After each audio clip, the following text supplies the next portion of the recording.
Just kicked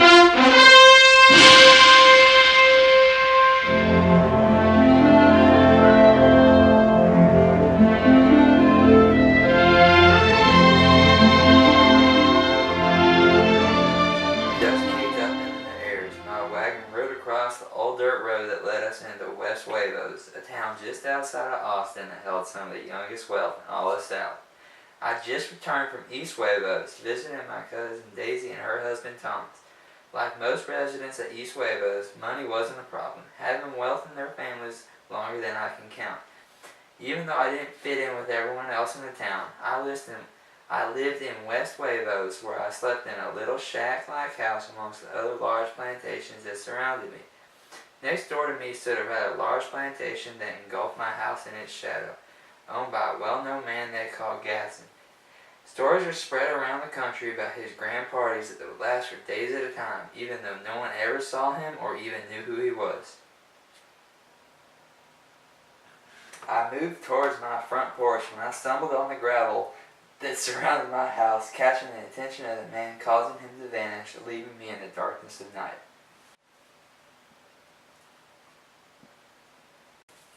On one of those hot summer days, a man showed up on my front porch with an invitation to a party that resided next door at my neighbor's plantation. Curious about that man and the stories that I had heard, I decided to pay a visit. I arrived with Jordan Baker, searching for the man that sent me the invitation, searching for Gatson. As I walked around, a man dressed in the same attire as the man who delivered the invitation moved towards Jordan and pulled her aside, mentioning that Gatson had requested to see her. A couple days later, I confronted Jordan about the meeting and learned that Gatson had been planning to ask if I could invite Daisy over for tea. Apparently the two of them used to be madly in love before they were separated when Gatson had to go off and fight. Ah, Mr. Nicholas Carraway. Mr. Gatson, how nice of you to stop by. Yes, well, you see here, partner, I was just out here wondering if you might be interested in heading out to Austin with me sometime, or maybe going down to the lake maybe sometime, or I could hear the nervousness in his voice. It sure was hard to listen to. I knew what he was here for. Might as well just be straight up with it. Mr. Gatson, would you care for me to invite my dear cousin Daisy over for tea sometime and maybe having you join? Why, yes, that would be lovely and a very courteous thing for you to do. Anything for you, Mr. Gatson. You sure she's a coming, partner? Why, of course. I'm sure she's just a little bit late with the rain and all. The horses might be a little difficult to handle at this time. Why, look, there she is right now pulling up. I went outside to greet Daisy, bringing her inside to find the house empty, with no sign of Gatson. We settled down inside, only to hear a knock on my front door. I opened it, seeing Gatsby standing on my front porch. At first, the encounter was very awkward. I left the two of them alone for an hour or so, hoping that they could talk some of their issues out. When I arrived back, the two of them looked so much more relaxed, and I could start to see the rekindling of love between the two of them. Why don't we all just head over to my place, the both of you? Sounds mighty fine. That'll do all right for me. As the summer passed, Thomas and Daisy finally make time for one of the famous Gatson parties. What a grand state. Hoping this will be good. Better be. Why, there sure are a lot of people here tonight. Why, Gatson, thank you for having us. We are having such a grand time. Well, thank you for making it out. It's great. Why, Gatson, thank you for having us. We're having a grand time. Why, thank you for making it out here. Sure is great to see all y'all. Well, we better go mingle and maybe meet some of the old folk. Nicholas, may I speak to you for a moment? Why, sure, Gatson. She wasn't enjoying the party, was she, partner? What do you mean, Gatson? Talking about Daisy. Every time she's with me, feels like what it used to before I went off for the war. But now, every time she's around Thomas, she changes. I just wish he would leave him. Leave him and come with me, and we could recreate the past and enjoy the rest of our lives together. You can't recreate the past. Recreate the past? Can't recreate? Well, of course we can! I was on my way to the Buchanan's house over in East Huevos, and when I got there, I noticed Gatson was already there. Why, hello, Nicholas. Sure is glad for you to join us.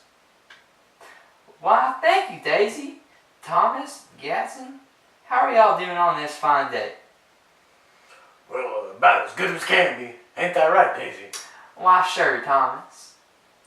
As time went by, the more awkward it got, with Gatson and Daisy acting all lovey-dovey and Thomas starting to catch on to it. It made for a real interesting afternoon. Well, I sure am bored. Gatson, would you like to go into Austin with me? Well, I sure would, Daisy. That sounds like a lovely idea. How about we all go to Austin? Sounds like it'd be fun. Doesn't it, Gatson? Why, yes, partner. It sure does. Welcome to my beautiful estate. Thomas, please. What? Have to one-up the man who's been sleeping with my wife? That's ridiculous, Thomas. I agree. Stop it, Tom. See? Now you've gone crazy. That's what you get when you mess around with clowns like him. It's not my fault she doesn't love you anymore. Please, let's just go home. What do you mean? Of course she loves me, and I love her. What? Daisy, just tell him that you don't love him anymore. There are things between us that you will never be able to understand. Shut up! Shut up!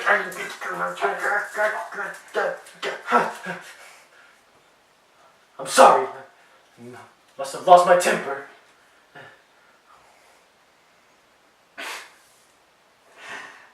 Pretty soon after, Thomas let Gatson take Daisy home. I guess as a way to show Gatson that there is no way he was going to be able to hurt Thomas. Hey Myrtle! We got some damn seafood! Oh, is that so?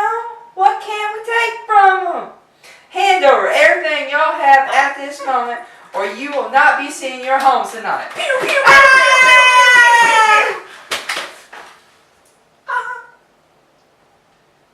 To hell with you, Gatson! You will not see the end of this!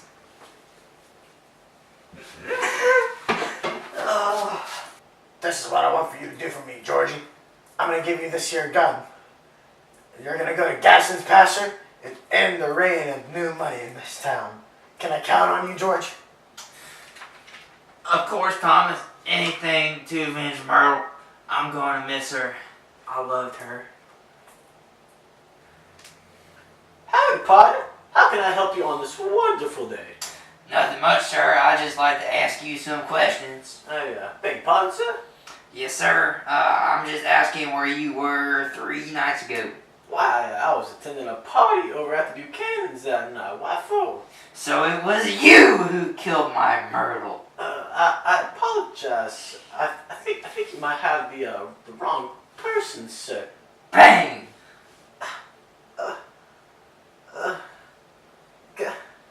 What do you gain from this, partner?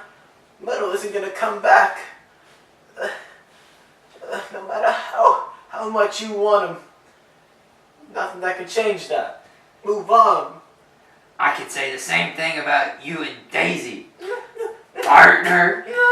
Bang! Bang!